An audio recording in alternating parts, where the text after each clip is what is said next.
नेपाल नेपाल जहाँ हिमालहरूले नीलो आकाशलाई छुन्छन्, हरियालीले पहाडहरूलाई ढकमक्क ढाकेका छन् अनि नदीहरू गीत गाएर बगिरहन्छन्।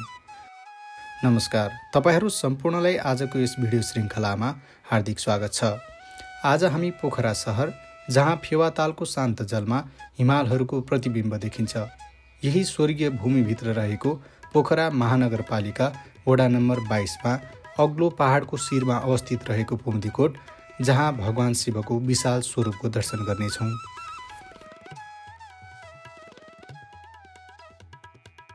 सूर्योदयको सुनौलो किरणहरूले पहाडका छेउमा अँध्यारो पन्छाउँदै गर्दा हामीले पुम्दीकोटको निम्ति यात्रा प्रारम्भ गर्यौँ।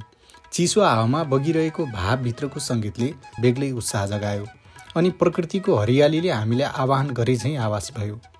प्रत्येक पाइलासँगै त्यहाँको इतिहास, शिवतत्व र आध्यात्मको अमूल्य कथा सुनिन्छ जस्तै महसुस भयो। पहाडका चढाइहरू, फेवातालको शीतल जलको प्रतिबिम्ब अनि आसमानसँगै उड्ने बादल र चराहरूले हाम्रो मनमा गहिरो शान्ति र आशाको अनुभूति गराए। यात्राको प्रारम्भमा नै यस्तो महसुस भयो कि प्रकृतिले हामीलाई निमन्त्रणा गरे झैँ र आस्थाले हामीलाई मार्ग देखाए झैँ महसुस भयो। हिमालको शिखरहरू र पहाडका काखहरूमा पुम्दीकोटको दिव्य आवाज सुनिन थाल्यो, जसले हामीलाई त्यो पवित्र स्थलको नजिक पुर्यायो जहाँ 52 फिट अग्लो शिव मूर्ति मुख्य आकर्षणका रूपमा रहेको छ।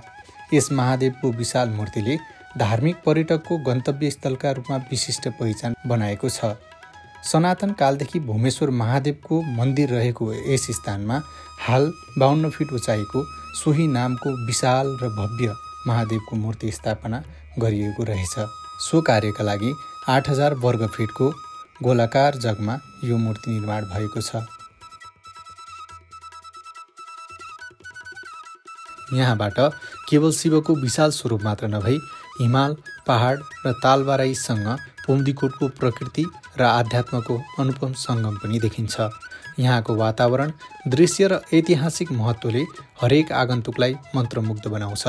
यो स्थलले नेपालको धार्मिक पर्यटन क्षेत्रको उचाइ बढाउने मात्र होइन, आध्यात्मिक रूपमा मानिसलाई शिवतत्त्वको अनुभव पनि दिलाउँछ। यहाँबाट देखिने हिमालको शीतलता, पहाडको अटलता र हरियालीले मनलाई निकै शान्त बनाउँछ। हाम्रो यस यात्राले हामीलाई भक्ति र प्रेमले भरिएको एउटा अनमोल अनुभव दिलायो। प्रत्येक घुमाउरो बाटो, प्रत्येक श्वासको सङ्गतले हामीलाई बतायो कि पुम्दीकोट केवल भौगोलिक स्थल मात्र होइन, यो आत्माको शान्ति र जीवनको अर्थ खोज्ने यात्रा पनि हो।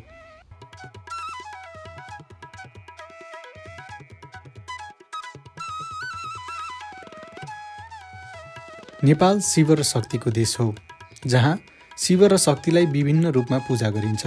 हिमालदेखि जङ्गल, नदीदेखि गुफासम्म शिव र शक्तिको उपस्थितिले नेपाललाई आध्यात्मिक र प्राकृतिक रूपमा अद्वितीय बनाएको छ।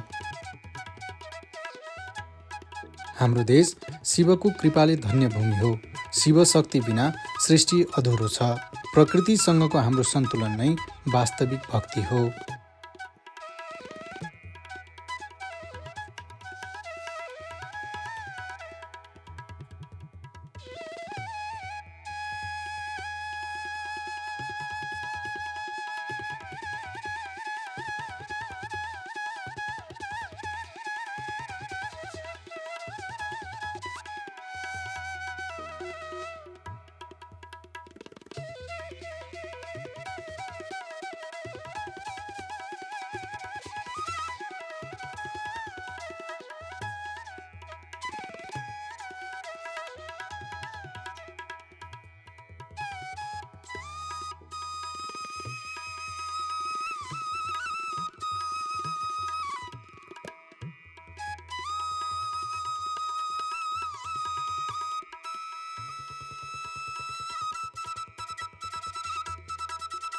भगवान शिवले हामी सबैको कल्याण गरून् भन्दै आजको यो भिडियो श्रृङ्खला यहीँ अन्त्य गर्दछु।